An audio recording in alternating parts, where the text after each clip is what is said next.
Well, let's bring in now Sofi Orr. Sofi is supposed to enlist in the Israeli army, but is refusing to do so. She joins us from Pardes Hana in Israel. Good to have you with us. So first of all, let me ask you, why did you take the decision to refuse to enlist? Well, I made the decision to refuse before the war. I made that decision because I refused to take part in the IDF's violent policies of oppression and apartheid, and to be part of this endless cycle of bloodshed. I choose to refuse because there is no military solution to a political problem, and now with the war that has become more apparent than ever. And so my refusal is more important to me than ever. And I choose to refuse in a very public way, in hope to reach the Israeli society, especially young people, to show them that refusing is an option and that peace is an option, the only option. Because there are 7 million Palestinians here and 7 million Israeli Jews here, and no one is going anywhere. Are you worried about how receptive the public will be to your message, given the militarization of society, given the push to the right that's going on? Indeed, the Israeli society is an extremely militaristic one, and refusing is absolutely not an accepted thing.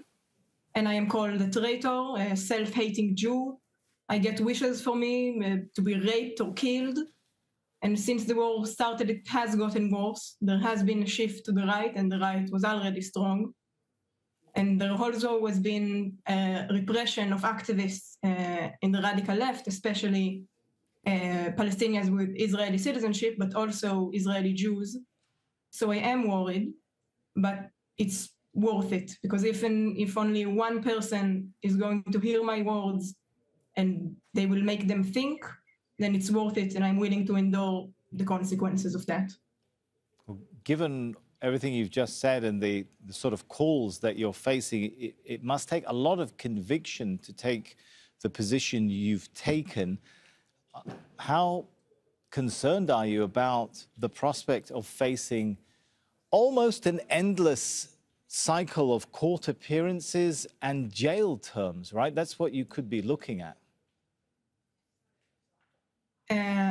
I am concerned, of course. It's a scary experience. But I do have the support of the Mesorvot network, which also supports Tal Mitnick, that was just sent to prison. And they accompany us on this process, and it does help a lot.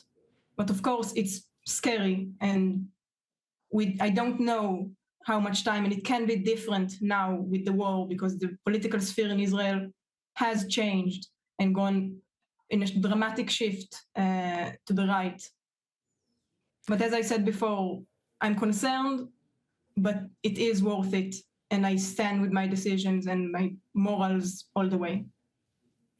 Well, since your decision, of course, that a war has started, and there have been reports by multiple Israeli as well as international human rights groups, been statements by UN experts, 36 in fact, on November the 16th, talking about a genocide in the making going on.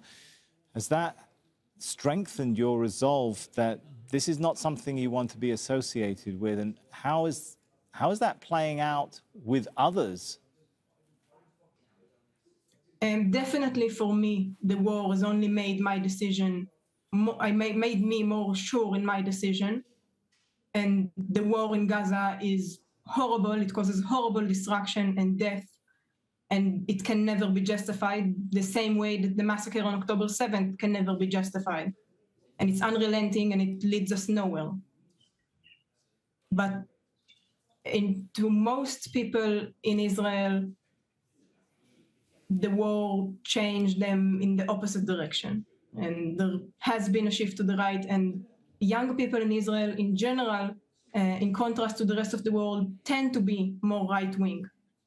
So it hasn't really made other people not want to associate themselves with it. And it's why I want to refuse, to show them that there are reasons to not want to be associated with the IDF and with that war.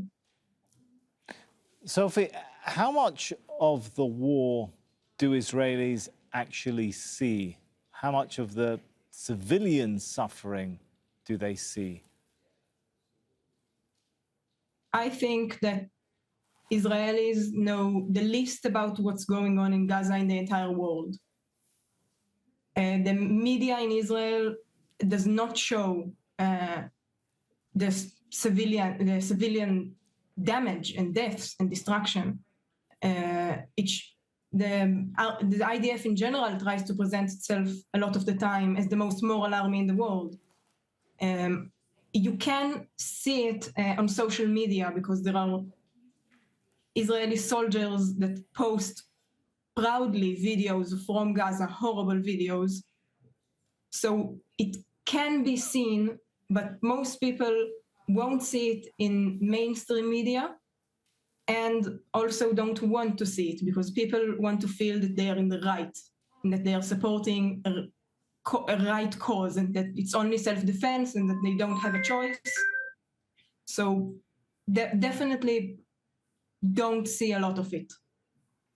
Okay, thank you so much, Sofi Orr, for taking the time to come and talk with us. Appreciate it.